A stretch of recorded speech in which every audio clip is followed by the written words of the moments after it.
Olá pessoal do segundo ano, bom dia para quem é do segundo da manhã, boa tarde para quem é do segundo da tarde. Nós vamos dar continuidade aqui ao nosso conteúdo do quarto período, perdão. Né? Nós vimos até agora, até o terceiro período, a filosofia grega clássica, né? Em Aristóteles, Platão, Sócrates e também um pouquinho dos sofistas. E nós vamos seguir falando do período helenístico nessa primeira aula. E a partir da próxima aula nós vamos falar sobre a filosofia cristã ou a filosofia medieval. Certo? Bom, a filosofia que nós vamos estudar na aula de hoje, a filosofia do período helenístico, o que é período helenístico? O período helenista ou helenístico na história, sobretudo da Grécia Antiga, é um período que vai abranger a expansão da cultura grega pelo Oriente Médio, enfim, por locais próximos ali, né, através do mar Mediterrâneo, pelo mundo antigo. Né? Então, é um período que começa com a ascensão de Alexandre o Grande, ele que conquista boa parte do mundo conhecido, né, dos gregos até então, naquela época, e acaba levando a cultura grega, né, o modo de pensar, o modo de vida, expandindo, né, a filosofia, enfim, tudo que vem da Grécia, ele acaba levando para outras partes do mundo. Okay? Então, nesse período, surgem algumas filosofias, algumas correntes filosóficas bem interessantes, que nós já estudamos um pouco no primeiro ano do ensino médio, certo? E nós vamos dar continuidade, enfim, vamos falar mais uma vez dessas filosofias, dessas correntes filosóficas. Então, nesse período, a filosofia, ela deixa de se preocupar com a vida pública, ou especificamente com a política, né? Com o que é certo, com o que é ser cidadão, enfim, e passa a se preocupar mais com a vida privada, ou seja, como ser feliz, como ser ético, enfim, mais ligado à questão do indivíduo, certo? Então nós vamos começar falando da primeira, que é o epicurismo. É uma corrente filosófica que defende a ideia, né, do prazer como princípio da felicidade. Ou seja, para ser feliz, de uma maneira bem simplista, né? Para ser feliz, é necessário fugir da dor, fugir de tudo aquilo que nos tira o prazer e buscar as coisas que nos dão prazer. Só que a filosofia, né, de Epicuro, o epicurismo, ele distinguia dois tipos diferentes de prazer. Né? Os prazeres imediatos são aqueles que nós conhecemos, né, digamos assim, comida, porque comer é algo prazeroso, bebida, né, prática sexual. Segundo o Epicuro, né, esses prazeres, chamados de prazeres imediatos, eram prazeres guiados pelas paixões, ou seja, pelos desejos. Vou usar esse termo, tá? Pelos desejos carnais. Então, ainda assim, esses prazeres, por mais que fosse algo positivo, quando a gente está comendo, quando a gente bebe, quando a gente tem relações sexuais, ele poderia acabar resultando em alguma dor e ou sofrimento, né, a partir dessas práticas. Né? Então, por exemplo, se você é uma pessoa que bebe muito, enquanto você está bebendo, pode ser bom, prazeroso. Mas após isso vem, por exemplo, a ressaca, que é um tipo de dor, você às vezes não se lembra do que fez, enfim, então uma série de consequências. Então, tanto a comida como a bebida e o sexo, por exemplo, né, nesses prazeres imediatos, eles podem trazer consequências danosas, consequências que causam dor, que causam preocupação, certo? E o outro tipo de prazer, os outros tipos de prazeres eram chamados prazeres duradouros ou do espírito. Por exemplo, ouvir uma música boa, ter uma conversa legal, contemplar as artes, enfim, são prazeres que, segundo o epicurismo, estavam mais ligados à questão racional, à questão até espiritual nesse sentido. Né? Então eram prazeres mais duradouros e que não causariam uma dor. Afinal, se você está escutando a música, provavelmente aquela música vai lhe fazer um bem. Tá? Então, o epicurismo trazia um caminho, né, para que você passasse a desfrutar mais dos prazeres duradouros do que dos prazeres imediatos. Então, segundo o epicurismo, era necessário o uso do intelecto ou da razão para atingir o estado de ataraxia, que é um estado de imperturbabilidade da alma, certo? É um estado em que nada que acontece pode lhe causar dor, sofrimento ou lhe perturba de alguma forma, ok? Então, essa filosofia, ela existiu no período helenístico e foi, enfim, divulgada nesse período, enfim, uma das correntes filosóficas que foram levadas para fora da Grécia Antiga, certo? Bom, além do epicurismo que nós falamos, nós temos também o estoicismo, como uma das principais correntes filosóficas gregas desse período, tá? O estoicismo tinha algumas questões em comuns com o epicurismo, como, por exemplo, a ideia de atingir a ataraxia, né? Só que eram caminhos diferentes. O epicurismo era o prazer. Já o estoicismo, ele vai trazer uma forma diferente, um caminho diferente de chegar a esse estado de imperturbabilidade da alma. Então, o estoicismo defendia a ideia de que tudo que existe aqui na Terra, nossa vida, enfim, tudo que existe, o universo, foi criado por uma razão universal.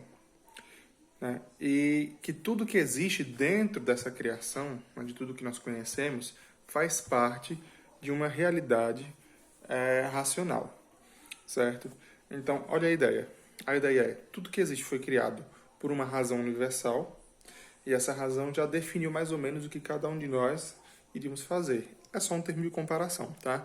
Para entender de maneira mais fácil, a gente pode comparar essa ideia do estoicismo com a noção que nós temos hoje, ou que os cristãos trazem, sobre Deus. Né? Qual a ideia do cristianismo? Deus criou todas as coisas, né? E, digamos assim, que ele já tem escrito, já tem definido o que cada um de nós vai acontecer com cada um de nós, se nós vamos ser felizes ou não, enfim. A lógica do estoicismo é mais ou menos essa. Né? Então, tudo que acontece, segundo os históricos, em nossa vida, já está traçado por essa razão universal, por esse ser que criou tudo. Né? Então, não adianta lutar contra os fatos que ocorrem em nossa vida, porque não tem jeito, já estava predestinado, isso já ia acontecer comigo ou com você, enfim. Então, qual o caminho traçado pelo estoicismo para a felicidade? Ser feliz para os estoicos, né? Para ser feliz é necessário você aceitar os fatos ou os acontecimentos que ocorrem em nossas vidas. É o chamado amor fati, o amor ao destino, digamos assim. Né? Essa aceitação, aceitando de bom grado tudo que acontece conosco, seja algo bom ou ruim, nos levaria ao estado de ataraxia, certo? Então essa é a ideia do estoicismo sobre felicidade, enfim, um caminho traçado. É o caminho do quê? Aceitar os fatos que ocorrem em nossas vidas. Já o epicurismo era o caminho da busca pelo prazer e da fuga da dor.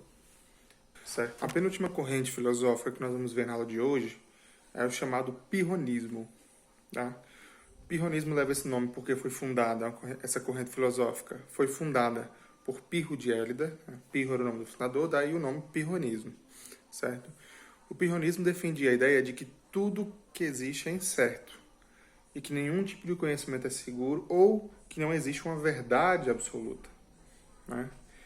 Então, o que é uma verdade absoluta? É uma verdade que não pode ser contestada, é uma verdade, digamos assim, verdadeira, é uma verdade certa.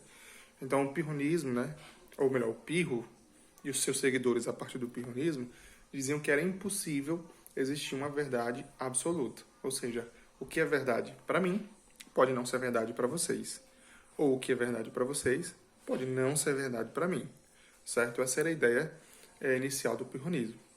Então, eles defendiam, né, o Pirro defendia que seus seguidores deveriam praticar o que nós chamamos de suspensão do juízo, chamado de epoké, né, em grego. Como assim? Em vez de ficar julgando as coisas, deixar para lá, já que não existe algo como uma verdade absoluta, então, já que a verdade ela é relativa, algo que você fale pode ser verdadeiro para você, mas não para mim. Então, não vou julgar a sua verdade, mais ou menos por aí, certo? Já que não existiam, né, verdades universais, aceitando a ideia de que tudo que nós podemos conhecer, conhecemos de maneira superficial. Aceitando esse fato, segundo eles, nós viveríamos em paz. Então, essa corrente, né, do pirronismo, ela é uma forma de ceticismo. Ceticismo, ou uma pessoa cética, é uma pessoa que duvida, né, que não aceita verdades absolutas ou verdades universais, certo?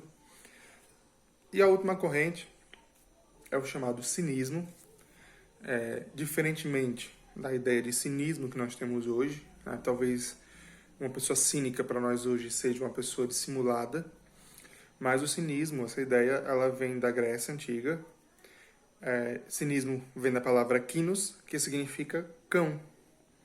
Né? Por quê? Porque os cínicos, né, os adeptos da filosofia cínica, eles viviam nas ruas como cães. Eles desprezavam os bens materiais, qualquer bem material que poderia você ter. Então eles achavam que era algo irrelevante. Né? A filosofia cínica ela foi desenvolvida por Diógenes de Sinope, né? E ele morava, para vocês terem noção, né, diz a tradição que ele morava num barril, nas ruas, porque ele achava que era desnecessário possuir bens materiais, né? E tem algumas histórias, né, que envolvem o Diógenes.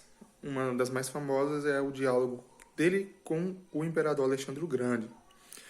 Diz que a filosofia, bom, essa história conta que a filosofia de Diógenes foi se tornando muito conhecida, né, o cinismo, e aí Alexandre quis conhecê-lo. Chegando no local em que ele habitava, né, num barril, parecendo Chaves, né, mas, enfim, chegando lá onde ele morava, na rua, enfim, dentro do seu barril, o Alexandre chega e se apresenta, né, como imperador e começa a ouvir o Diógenes, enfim, e ele fica abismado, né, com a fala dele, com o seu modo de entender o mundo. E aí o Alexandre, né, o imperador, ele diz assim: olha, Diógenes, eu sou o imperador. Diga o que você quer que eu farei por você, eu conseguirei para você. E aí conta essa história, né, de que o Diógenes estava ali, ouvindo Alexandre, quietinho e tal, e ele olha para Alexandre e diz assim, sai da frente, destampa aí o sol, porque quando Diógenes estava deitado, Alexandre chega, né, e forma uma sombra sobre ele. E o que ele pede para Alexandre? Olha, me dê riqueza? Não. Ele diz, ó, sai da frente que eu quero que o sol bata em mim. E aí diz que depois disso, o Alexandre ficou ainda mais abismado, né, com a forma de entender o mundo de Diógenes, e dizem que ele proferiu a seguinte frase: se eu não fosse Alexandre, eu gostaria de ser Diógenes. Então é uma filosofia que pregava o desapego aos bens materiais, certo? Como um caminho para a felicidade. Okay? Bom, pessoal, nós encerramos aqui essa parte sobre as filosofias helenísticas, certo? E greco-romanas, porque na verdade a filosofia romana, ela em alguns casos faz uma releitura da filosofia grega. Okay? Então nós vamos falar aqui em específico. Mas enfim, eu espero que a aula tenha sido proveitosa e na próxima aula a gente vai começar a filosofia da Idade Média, também conhecida como filosofia cristã. Tá bom? Um abraço, se cuidem e até a próxima aula.